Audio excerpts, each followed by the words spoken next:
Hello everyone! Today I am pleased to present to Meninfo Conference our teamwork naming using an ontological representation of chemotherapy toxicities for gaining information extraction and integration from EHRs. Most of the time, cancers are treated by chemotherapies. A chemotherapy treatment is composed of cycles, where a complex combination of drugs is administered to the patient. Often, this treatment leads to the occurrence of adverse drug reactions, as rashes or kidney failures.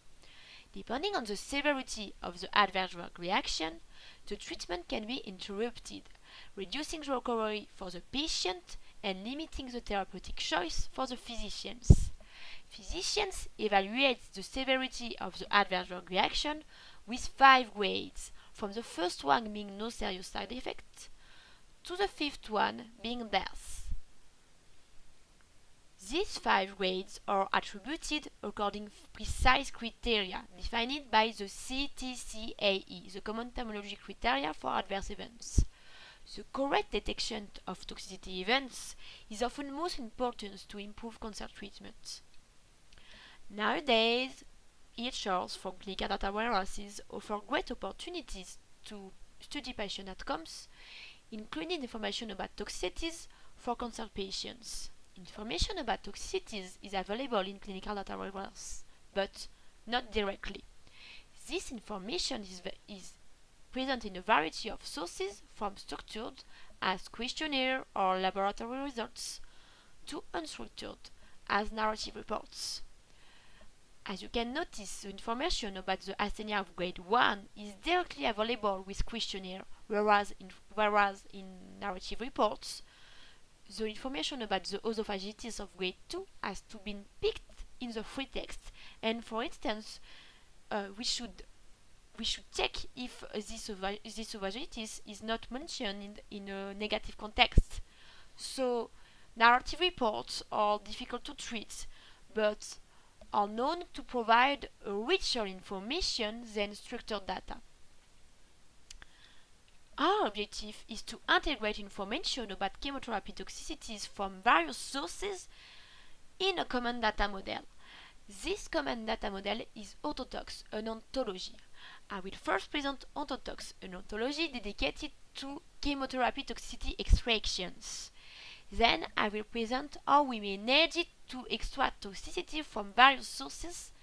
And finally, I will demonstrate Ontotox interest with a clinical use case.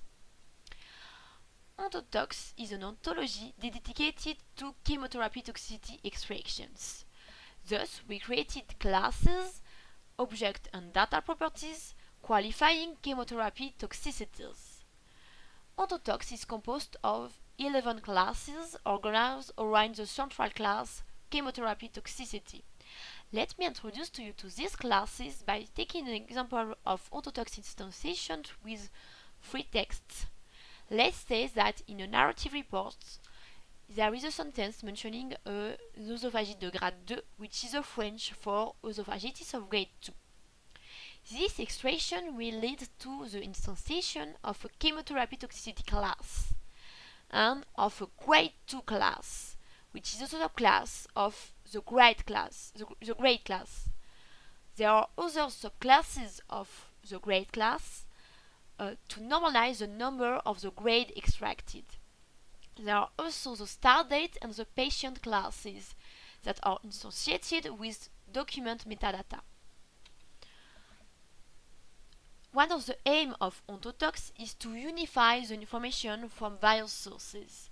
To this aim, Ontotox must meet 2 requirements. The first is to guard the normalization of the toxicity extracted. This is achieved by instantiating UMLS and MEDLA concepts. UMLS stands for Unified Medical Language System, and MEDLA stands for Medical Dictionary for Regulatory Activities. Both are well-known medical terminologies that use identifier to describe a medical concept. So, for instance, if in another data source there is a mention of an inflammation of the esophagus, which is a synonym of esophagitis, the same UMLS concept will be instantiated. The second requirement to unify toxicity information from various sources is to uncount the data provenance. This is achieved by instantiating Provo classes. Provo is a reference ontology for data provenance. This enables to keep a track of the origins of the extractions. Ontotox has been data-driven implemented. That is to say, we relied on data to identify the set of class, object, and data properties necessary to describe chemotherapy toxicities. Ontotox has been implemented in all using already a Python tool and with Protege editor. Let me now move on to the second point and explain how we manage it to extract chemotherapy toxicities from various sources using different processes and to gather the outputs in Ontotox. We extracted chemotherapy toxicity from narrative reports and from questionnaires. In narrative reports, toxicities are present in free text and in tables. So this leads us to three different toxicity extraction processes. First, we identify two entities of interest, which are the toxicity entity and the grade entity.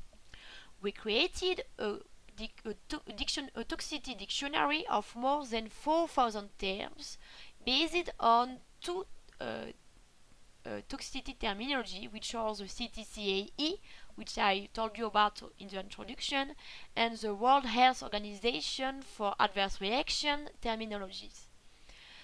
We mapped this term on 835 UMLS concepts, and then we relied on QuickUMLS to identify the toxicity terms in the free sources. Then we identified the grade entities with a regular expression and we normalized the number of the grade extracted.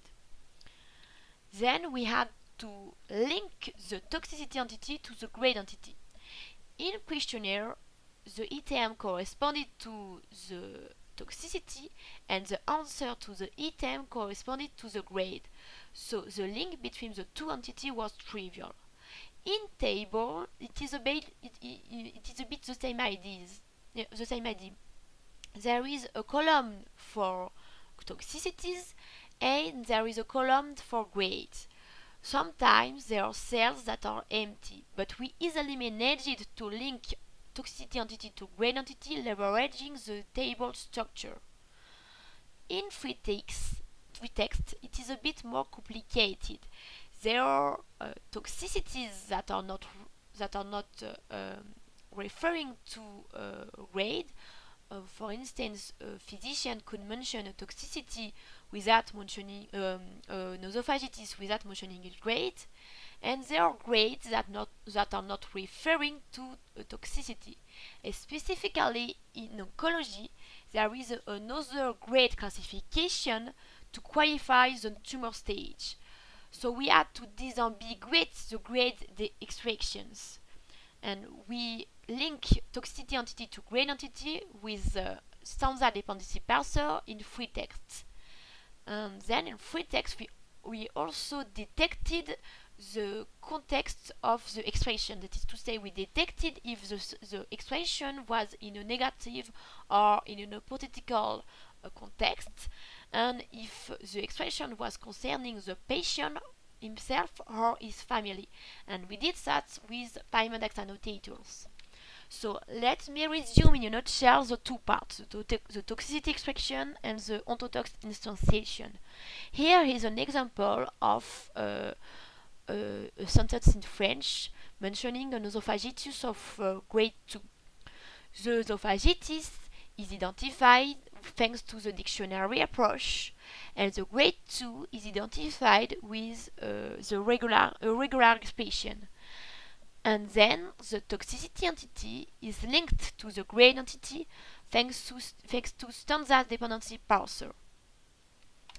This extraction leads to the instantiation of a chemotherapy toxicity class, with several data properties, precising that this extraction is not in a negative context, not in an hypothetical context, and concerns patient. This instance is linked to a grade 2 instance thanks to the object property as grade. Now, let's say that in this report there is also a toxicity table and that both the patient also had a questionnaire. Ontotox will be instantiated similarly to the free text example, enabling the comparison between the three sources. Finally, of course, these three instances will be linked to medical terminology classes to normalize the toxicity extractions and to provo classes to encode the data provenance. I will now move on the third part and demonstrate the Ontotox interest with a clinical use case. So we identified more than 3,000 patients with a lung cancer in the Paris Georges Pompidou Hospital using the ICD code C44. From these patients, we identified 470 patients which had at least one questionnaire and one narrative reports. And from these patients, we randomly selected 330 patients with all their data. So what is extracted? We can answer to this question by listing the number of Ontotox class instances. So this is this table, and we can notice that there is far more information brought by questionnaire and by free text than information in tables. Physicians often don't fill tables in narrative reports. We can also notice that a grade instance is always associated to a chemotherapy toxicity instance in questionnaires. This is a consequence to the fact that questionnaires are structured data. How sources agree? To answer to this question, we SPARQL query Ontotox by selecting the normalized toxicity per patient and per month, grouped by sources. So this graph shows that thanks to Ontotox, comparison between the three sources is possible, and we were happy to find 20 toxicities in common in the three sources. Yet, we can explain the information difference between the three sources. The first explanation to that is that the start date is the metadata. And for instance, the questionnaire we selected was used by caregivers to collect all the toxicity events that occurred to the patient during its last cycle, the day before his next cycle. So what I mean is that the date of the toxicity event is very different from the date of the questionnaire. And in the scale of chemotherapy treatment, this gap matters. The second explanation is that maybe the normalized toxicity are too precise, and we should leverage the humanized hierarchy to aggregate more sensitive concepts. We chose an ontology to represent the field of chemotherapy toxicities. This enables to link our knowledge to other well-known knowledge as Provo, Medra, or the HumanLess. This will enable the use of reasoners, and there is still room for improvement. We could and we will represent the treatment of the patient, and we should better represent the time, and also you should leverage the humanized hierarchy for granularity. And finally, we should evaluate and improve our extraction algorithms. So to conclude, Ontotox is the very first ontology for chemotherapy toxicity extractions that can guide the data integration from various sources. Ontotox will be enriched and will further serve as a brick for clinical decision support systems. Thank you for your attention. I Adrien Coulet and Bastien Rance for their support. Don't hesitate to contact me on my email. Ontotox is available on GitHub and on the Bio portal. So thank you again and goodbye.